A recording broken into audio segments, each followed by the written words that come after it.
सई ताम्हणकर आजकाल कमाल करतायत.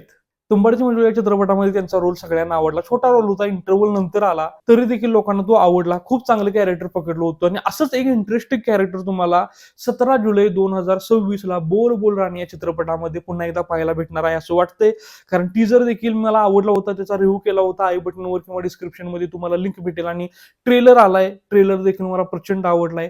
एक स्ट्रॉंग पॉझिटिव्ह फिलिंग आहे माझं या चित्रपटाबद्दल. त्याची कारण मी तुम्हाला या व्हिडिओमध्ये सांगणार आहे. तर नमस्कार, मी सुदर्शन जाधव. तुम्ही पाहता सिनेदर्शन. टीजर आणि ट्रेलर मधल्या काही गोष्टी मी तुम्हाला सांगतो, ज्यामध्ये तुम्हाला डिरेक्टरनं काय विचार करून काही शॉट घेतले ते तुम्हाला समजतील.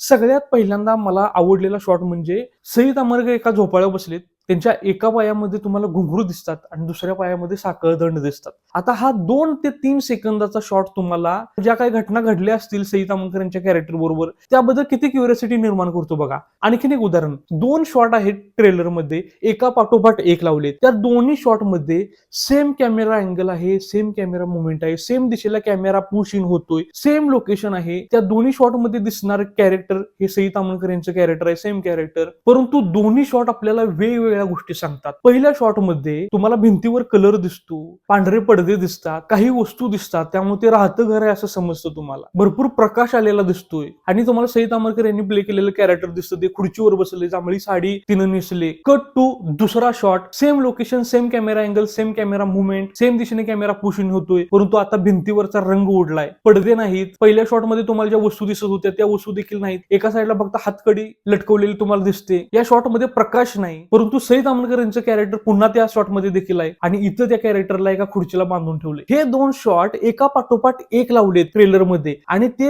1.5-2 सेकंदाचे शॉट असतील, परंतु किती क्युरियोसिटी निर्माण करतात विचार करा. अशाच प्रकारचे आणखीन काही शॉट तुम्ही ट्रेलर मध्ये नोटीस करू शकता. ट्रेलर पाहिला नसेल तर नक्की पहा आणि जर तुम्ही पॉज करून जर काही गोष्टी नोटीस करायचा प्रयत्न केला तर मला असं वाटतं खरंच या चित्रपटावर काम केलं गेलं आहे. आर्ट डिझाईन वर काम केलंय. जे घर दाखवलंय त्या घराकडे पाहिल्यानंतर तुम्हाला एक फील जाणवतो. सई ताम्हणकर ट्रेलरच्या सुरुवातीलाच कविता वाचतायत आणि एका शॉट मध्ये त्यांच्या हातामध्ये एक वही देखील आहे ज्यामध्ये कविता लिहिली आहे आणि चिन्मय मांडलेकर यांचं कॅरेक्टर देखील कदाचित लेखक असेल. आता हे 2 कॅरेक्टर, जो कदाचित एक लेखक असेल, एक कविता लिहिणारी स्त्री असेल, त्यांचं घर कसं असावं ते तुमच्या समोर उभं केलंय. लाईटचा यूज असू दे किंवा सिनेमॅटोग्राफी ज्या लेवलची आहे, ज्या फ्रेम तुम्हाला दिसतात, प्रत्येक शॉट मध्ये कंपोजिशन आणि एस्थेटिक्सचा विचार करून तो शॉट घेतलाय असं मला वाटतंय. आणि कॅरेक्टर बद्दल बोलायचं झालं तर मला प्रत्येक कॅरेक्टर इंटरेस्टिंग वाटते. एकीकडे सई ताम्हणकर साडीमध्ये तुम्हाला दिसतायत, कपाळावर मोठी टिकली आहे, गळ्यात डोरलाय, पायात घुंगरू आहेत आणि असं वाटतं की ही एक शोषिक स्त्री असावी, तिच्यावर कोणतरी अन्याय करत असावं. आणि दुसरीकडे हे देखील रूप तुम्हाला दिसतंय ज्यामध्ये ती जीन्स घालू नये, शर्ट घालू नये, केस मोकळे आहेत,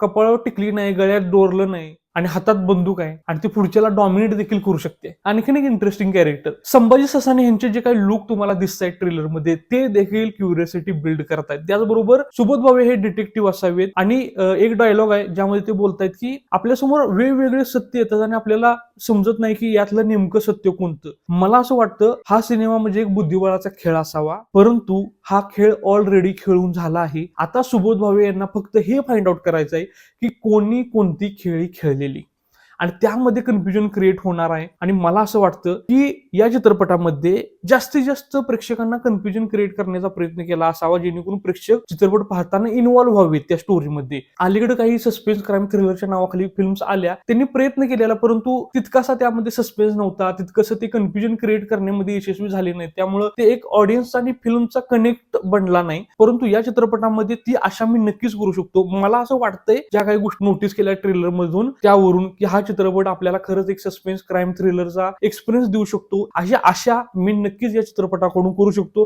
चित्रपटाचं मार्केटिंग चांगलं करा, चित्रपटाचा कंटेंट चांगला वाटतोय. चित्रपट जर मला खरंच आवडला, चित्रपटातल्या पॉझिटिव्ह गोष्टी अगदी तोंड भरून कौतुक करून मी तुम्हाला चित्रपटाच्या रिव्ह्यूच्या व्हिडिओमध्ये सांगणारच आहे. बोल बोल राणी या चित्रपटाचे दिग्दर्शक यांचा उल्लेख मला करायलाच लागणार.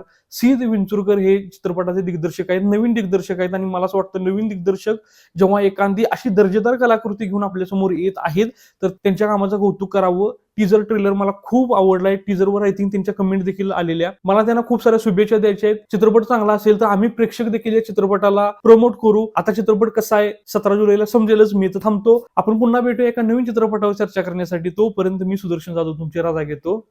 धन्यवाद.